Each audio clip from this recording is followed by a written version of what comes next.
乌俄战争尚未平息，以巴再起冲突。为支持以色列，美国派遣2艘航母驶入地中海，同时有2艘航母部署亚太。以巴冲突，伊朗会参战吗？加沙地区的巷战，以巴又会怎么打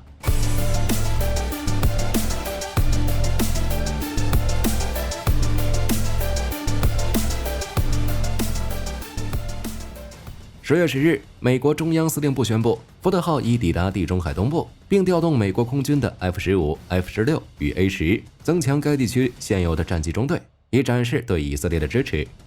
10月14日上午，艾森豪威尔号离开诺福克海军基地，驶向地中海东部，大约需要2周的时间就能与福特号航母战斗群会合。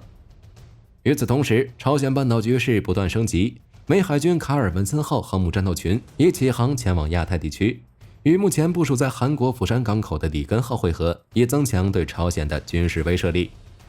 美国上一次向中东派出双航母，还是在2020年3月，对伊朗施加军事压力，再往上就要追溯到2012年。而此次的以巴冲突地点依旧在加沙地区，双方实力悬殊。那么美国又为何派出2个航母战斗群？伊朗真的会参战吗？以色列的敌人不只是哈马斯，美国派遣航母战斗群，主要目的就是为了威慑中东地区的反义武装。10月7日，哈马斯突袭以色列，双方正式宣战。10月8日，黎巴嫩真主党与以色列国防军相互炮击，双方不断向边境增兵，并持续交火。黎巴嫩真主党的武装力量不容小觑，拥有4.5万人以及数量庞大的导弹和火箭弹。10月10日，以色列媒体援引以军消息称，叙利亚从戈兰高地方向发射数枚火箭弹袭击以色列北部地区。黎巴嫩真主党与叙利亚都与伊朗关系密切，从这点看，美军重点还是威慑伊朗。以巴冲突爆发之后，伊朗外长阿卜杜拉希扬接连到访伊拉克、叙利亚、黎巴嫩、卡塔尔等地，并对以色列发出警告：如果以军对加沙地区发动地面进攻，伊朗将不会坐视不管。而地面进攻就是以色列的下一步计划。目前以色列已经召集36万预备役，最终目标就是彻底消灭哈马斯。只是如果以军发起地面进攻，还需要注意周边国家的举动。以色列人口约900万，常备军力约18万人，加上全国动员来的36万人，50万的总兵力不足以应对多个战场。在这种情况下，以色列最大的安全保障并不是自身军力，而是美军。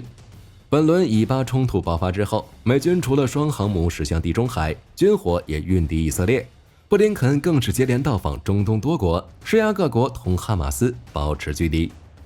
此外，美军部署在英国的4架 BLB 进入紧急响应状态，可以随时前往中东执行任务。10月17日，根据以色列耶路撒冷邮报报道，作为美军在该地区集结行动的一部分，1支2000人的美国快速反应部队前往以色列沿海区域。一旦获取通知，能在24小时之内完成部署，如果有必要，还可能加入医疗救援等单位。至于伊朗是否参战的问题，其实早就能确定了。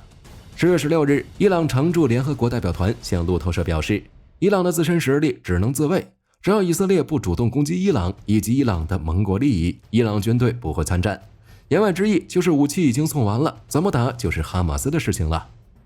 不过，伊朗外长阿卜杜拉希扬曾表示，伊朗不支持加沙冲突扩大，但是伊朗不排除参战。阿卜杜拉希扬态度之所以强硬，主要是不允许以色列以战争扩大版图。如果以色列只是消灭哈马斯，伊朗想参战都找不到借口。当然，以色列不会趁机吞并加沙，美国也不会同意。那么加沙巷战，双方都准备了哪些武器呢？10月14日，以色列国防军宣称，以军正在进行重大地面行动的准备工作，其中最难的问题是城市巷战。这点以军已经准备就绪了。10月13日，美国《每日邮报》报道，以色列在加沙附近集结的数十万部队中，包括了至少300辆坦克和装甲车，其中最显眼的就是第9R 装甲推土机，绰号泰迪熊，其长8米，高4米，宽4.5米，重量高达62吨，超过了大部分的主战坦克。主要原因就是第9R 配备了15吨的附加装甲，驾驶室配备了高强度防弹玻璃，预防狙击手和机枪射击。同时，第9R 驾驶室还配备了龙式装甲，可以抵御哈马斯常用的 RPG 火箭筒。凭借着厚重装甲，第9R 可以作为先锋扫清道路，其几乎可以推倒哈马斯设置的任何障碍物。同时，以军针对巷战环境，为梅卡马斯加装战利品主动防护系统，防御性能大大提升，代价就是重量过大，机动性能下降。为了避免误伤周围的随行步兵，麦克瓦斯没有配备爆反，于是以军特意为其加装顶棚，用于防止攻顶弹药。至于哈马斯的装备与以军相差甚远，但是美国防务新闻曾表示，哈马斯可以利用游击战突袭以军装甲部队，巷战时有很大的发挥空间。按照以色列的推算，哈马斯大约有3万名战斗人员。不过因为以色列的严格封锁，哈马斯的装备水平很差，基本武器只有迫击炮、步枪以及简陋的火箭弹。不过之前新加坡联合早报称，哈马斯利用隧道网络引进武器制造装备，并从外国引进武器，这点哈马斯已经承认，并拥有大量炸弹、火箭弹、迫击炮等武器。以上这些武器中，对以军威胁最大的就是火箭弹。以色列军方表示，自10月7日开战以来，哈马斯已经发射了5000多枚火箭弹。但根据以色列情报部门2021年的评估报告，在哈马斯手中至少有3万枚火箭弹。除此之外，哈马斯也有一些武器已经升级。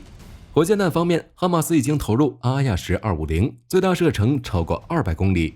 同时，哈马斯疑似使用苏联剑2对抗以色列的阿帕奇武装直升机。